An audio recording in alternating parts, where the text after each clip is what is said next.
দেখেন আমেরের জীবনে অনেক বড় স্বপ্ন ছিল, সে হজ করতে যাবে, সে কাবাগর তাওয়াফ করবে, এটা তার স্বপ্ন ছিল। এবং গত পরশুদিনই তার হজের ফ্লাইট ছিল। সে যখন এয়ারপোর্টে আসলো, পাসপোর্টে নিরাপত্তাজনিত কিছু সমস্যার কারণে তাকে একটু দাঁড় করিয়ে রাখা হলো। সমস্যার সমাধান যখন হলো, তাকে যখন ছেড়ে দেওয়া হলো, তখন আসলে অনেক দেরি হয়ে গেছে। কারণ আমেরের সাথে অন্যান্য যে হজ যাত্রী তারা এতক্ষণে বিমানে উঠে গেছে এবং বিমানের দরজা ভিতর থেকে বন্ধ করে দেওয়া হয়েছে। তখন সেই এয়ারপোর্টের অফিসাররা সেই পাইলটের সাথে কথা বলল, পাইলটের সাথে যোগাযোগ করলো, পাইলটকে বলল যে দেখেন একজন হজ যাত্রী নিরাপত্তাজনিত কিছু সমস্যার কারণে বিমানে উঠতে একটু দেরি হয়ে গেছে, তাকে একটু বিমানে উঠিয়ে নেন, সে বিমানে উঠতে পারে নাই।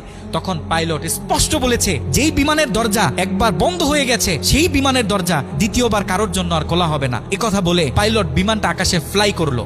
সেই অফিসাররা তখন আমেরকে বুঝাইতেছে, দেখো বিমান তো চলে গেছে, তুমি আর যেতে পারবে না, তুমি বাড়িতে চলে যাও, নেক্সট টাইমে তুমি হজে যাওয়ার জন্য ট্রাই করো। তখন সে আমাদের মুসলিম ভাই, সে হজ যাত্রী, সে কি বলেছে জানেন? সে বলেছে আমি আমার রবের উপর পরিপূর্ণ তাকওয়া রাখলাম, আমি আমার রবের উপর পরিপূর্ণ আস্থা রাখলাম, আমি হজ করেই বাড়িতে ফিরবো, হজ না করে আমি বাড়িতে ফিরবো না।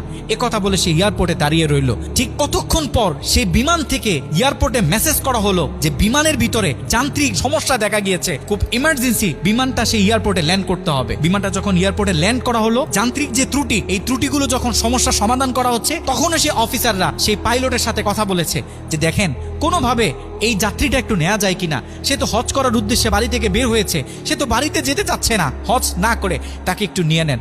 তখনও সে পাইলট বলেছে যে না। কথা বলে সে পাইলট আবারও বিমানটা আকাশে ফ্লাই করালো। তখনও সে অফিসাররা আমেরকে গিয়ে বোঝাচ্ছে। আমের তখনও বলতেছে আমার রবের উপর আমার পূর্ণ আস্থা আছে, আমি তো আমার রবকে চিনি, সে আমাকে হতাশ করবে না, সে আমার মনের আশা রাখবে, আমি হজ করেই বাড়িতে ফিরবো। কথা যখন বলতেছে, এর ঠিক কিছুক্ষণ পরে আবারও সেই বিমান এয়ারপোর্টে মেসেজ করলো যে বিমানের ভিতরে এখন আগের চেয়ে বেশি কিছু যান্ত্রিক ত্রুটি দেখা গিয়েছে, বিমানটা আকাশে ফ্লাই করতেছে না, বিমানটা ইমার্জেন্সি আবার এয়ারপোর্টে ল্যান্ড করতে হবে।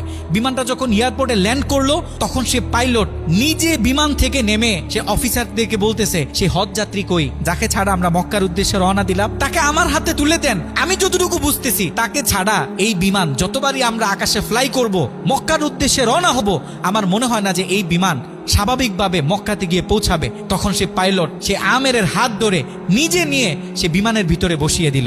দেখেন আল্লাহ পাক তো স্পষ্ট বলতেছে ওয়ামান ইয়াতাওয়াক্কাল আলাল্লাহি ফাহুয়া হাসবু, যে আমি আল্লাহর উপর তাওয়াক্কুল করবে তার জন্য আমি যথেষ্ট, যত বড় বিপদ হোক। যখন আপনি আল্লাহর উপর তাওয়াক্কুল করবেন, তখন আল্লাহ পাকের পক্ষ থেকে আপনার উপর যে বারাকা, যে ব্লেসিং গুলো আছে, এগুলো তখন আল্লাহ পাক বাড়িয়ে দিবে।